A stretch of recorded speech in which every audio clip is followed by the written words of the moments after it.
Hello friends, आज चर्चा करते हैं यूज ऑफ अनलेस। अनलेस का प्रयोग देखते हैं किस प्रकार करते हैं। तो चलिए सीधा देखते हैं अनलेस का यूज। ठीक है, सबसे पहले देखते हैं जो अनलेस है इसका अर्थ क्या होता है। देखो यहाँ पर अनलेस है, इसका अर्थ होता है यदि नहीं या जब तक नहीं। क्या? यदि नहीं या जब तक नहीं। और अनलेस का प्रयोग हम कहाँ करना है?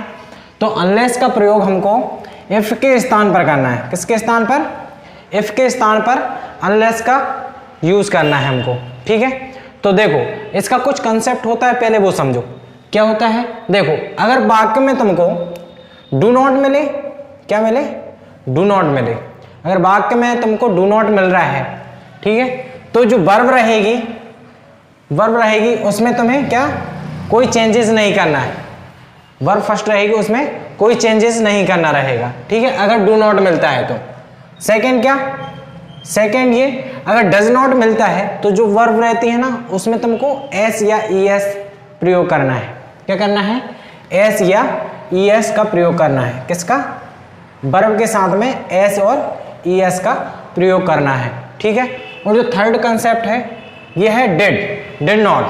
अगर वाक्य में तुमको डिड नॉट लगा मिलता है तो जो डिड नॉट को हटाकर तुमको क्या करना रहेगा? वर्ब सेकंड कर देना। क्या कर दोगे? सेकंड कर दोगे। तो तीनों नियम क्या हो गए? अगर डू नॉट मिलता है तो डू नॉट को हटाओगे तो वर्ब क्या? वर्ब फर्स्ट ही रहेगी, उसमें कोई चेंजेस नहीं करोगे। अगर डज नॉट मिलता है तो उसे हटा के वर्ब में क्या लगा दोगे? एस या ई एस का प्रयोग कर दोगे। थर्ड कंसेप्ट क्या है? अगर डिड नॉट मिलता है तो डिड नॉट को हटा के वर्ब को क्या कर दोगे? सेकंड कर दोगे। तो इतना सा ये कंसेप्ट है। अब चलते हैं एग्जाम्पल के माध्यम से देखते हैं। देखो सबसे पहले क्या दिया है? If you don't work hard, यदि तुम कठिन परिश्रम नहीं करते, you can not get good marks, तुम अच्छे अंक नहीं ला पाओगे। ठीक है, ठीक है। तो अब देखो क्या करोगे? सबसे पहले जो इफ है ना, इफ के स्थान पर किसका प्रयोग करना है? अनलेस का। किसका करोगे? अनलेस का। ठीक है, तो अब मुझे बताओ इफ के स्थान पर हम किसको रख दें? अनलेस। ठीक है, उसके बाद सब्जेक्ट क्या अपना? यू। अब देखो यहां पर कंसेप्ट क्या बताया? अगर वाक्य में तुम्हें डू नॉट मिले तो देखो भाई यहां पर तुम्हें क्या डू नॉट मिल रहा है ना। ठीक है, तो जो वर्ब रहेगी फर्स्ट उसमें कुछ चेंजेस करना है क्या? तो तुम कहोगे नहीं। ठीक है, तो वर्ब में कोई चेंजेस नहीं करोगे। तो देखो इस डू नॉट को हटा दिया। देखो क्योंकि जो अनलेस है ना इसका मीनिंग ही कुछ मतलब जो मीनिंग है ना इसका खुद नकारात्मक है, इस वजह से इस डू नॉट को हम हटा देते हैं। ठीक है ना, तो अनलेस यू, अब डू नॉट को हम हटा देंगे। अनलेस यू वर्क हार्ड, और ये जो लास्ट वाला सेंटेंस है इसको ज्यों के त्यों लिख देंगे। हाँ, you can not get good marks. ठीक है, तो ये देखो अनलेस का प्रयोग हो चुका है। यहाँ पर इफ के स्थान पर अपने अनलेस का प्रयोग कर दिया, और जो डू नॉट था यहाँ पर अपने डू नॉट को रिमूव कर दिया, और जो अपनी जो वर्ब थी वर्क, ठीक है, इसमें हमने कोई चेंजेस नहीं किया। अब देखते हैं सेकेंड एग्जाम्पल के माध्यम से। सेकेंड एग्जाम्पल क्या दिया है? If he does not come to school in time the teacher will punish him. यदि वह स्कूल समय पर नहीं आता the teacher will punish him, तो शिक्षक क्या उसे सजा देगी। ठीक है, तो यहाँ पर जो क्या करोगे? सबसे पहले इफ के स्थान पर किसका प्रयोग कर दोगे? अनलेस का। तो यहाँ पर इफ के स्थान पर क्या कर दिया? अनलेस। फिर उसके बाद सब्जेक्ट अपना ही आ गया। अब मैंने देखो यहाँ पर कंसेप्ट क्या बताया? अगर डज नॉट आता है, डज नॉट को रिमूव करके वर्ब में क्या लगाना है? एस या ई एस का प्रयोग करोगे। ठीक है, अब देखो डज नॉट को अपन रिमूव कर देंगे तो जो अपनी वर्ब क्या है? कम है।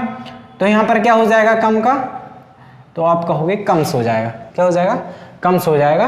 फिर टू स्कूल इन टाइम, और पूरा वाक्य ज्यों का त्यों रहेगा। ठीक है ना, the teacher will punish him.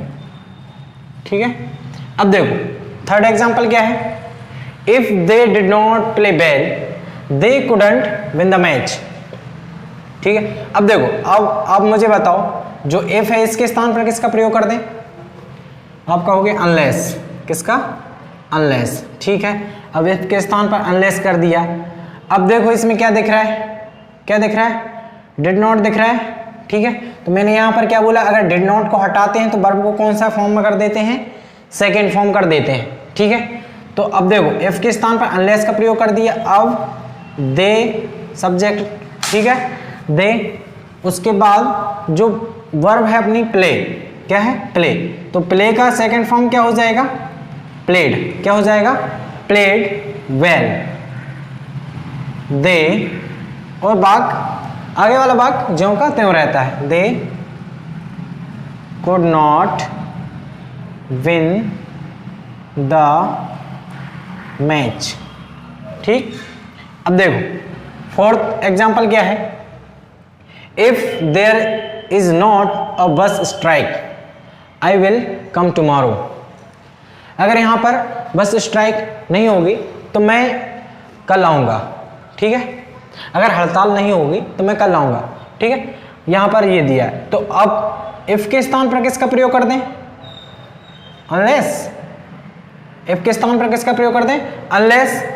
अब देखो एक नियम ये और देख लो, अगर कोई टू बी वर्ब सेंटेंस मिलता है, टू बी वर्ब सेंटेंस समझ रहे हैं, अगर इज, आर, विल, ठीक है ना, तो इस प्रकार के जो मिलते हैं ना, इज एम-आर दिया रहे, टू बी वर्ब सेंटेंस मिले, तो उसमें कुछ नहीं करना, जो नोट लगा है ना इसको तुम हटा दोगे बस। ओनली जो हेल्पिंग वर्ब में अगर नोट लगा रहेगा उसको ओनली हटा देना इज एम-आर में से। ठीक है, तो यहाँ क्या करोगे, इफ के स्थान पर तुम अनलेस का प्रयोग कर दोगे, फिर उसके बाद सब्जेक्ट क्या अपना, there is a bus strike,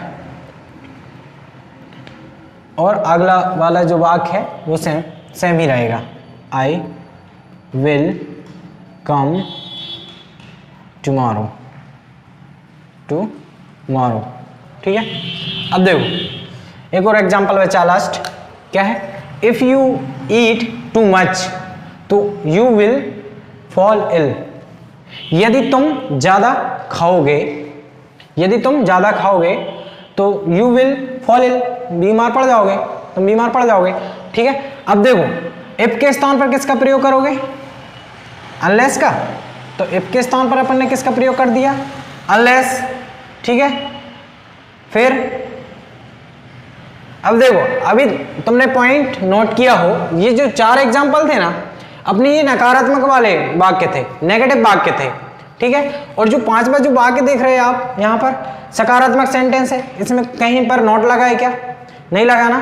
तो देखो क्या करते हैं, जो इफ के स्थान पर अपन अनलेस का प्रयोग कर देंगे और जो वाक्य है उसको सेम लिखेंगे, अनलेस यू ईट, जब तक कि तुम ज्यादा नहीं खाओगे, unless you eat too much, जब तक कि तुम ज्यादा नहीं खाओगे, कॉमा नहीं लगाएंगे, यू जो हेल्प, जो देखो विल दिया है ना, हेल्पिंग वर्ब दी है, तो इसमें तुमको नोट लगाना है। विल के बाद तुम क्या कर दोगे, नोट लगा दोगे। क्या करोगे, विल के बाद नोट लगा दोगे, you will not fall ill, fall ill. जब तक तुम ज्यादा नहीं खाओगे तो बीमार तुम नहीं पड़ोगे। कहने का मतलब दोनों का सेम ही रहेगा। ठीक है, इसमें क्या बोला है, if you eat too much, यदि तुम ज्यादा खाते हो, यू विल फॉल इल, तुम बीमार पड़ जाओगे। Unless you eat too much, जब तक कि तुम ज्यादा नहीं खाओगे, you will not fall ill, तुम बीमार नहीं पड़ोगे। ठीक है, तो ये ओवरऑल यूज ऑफ अनलेस का प्रयोग देख लिया है। आशा करता हूं ये आपको समझ आया होगा। ठीक है, थैंक यू।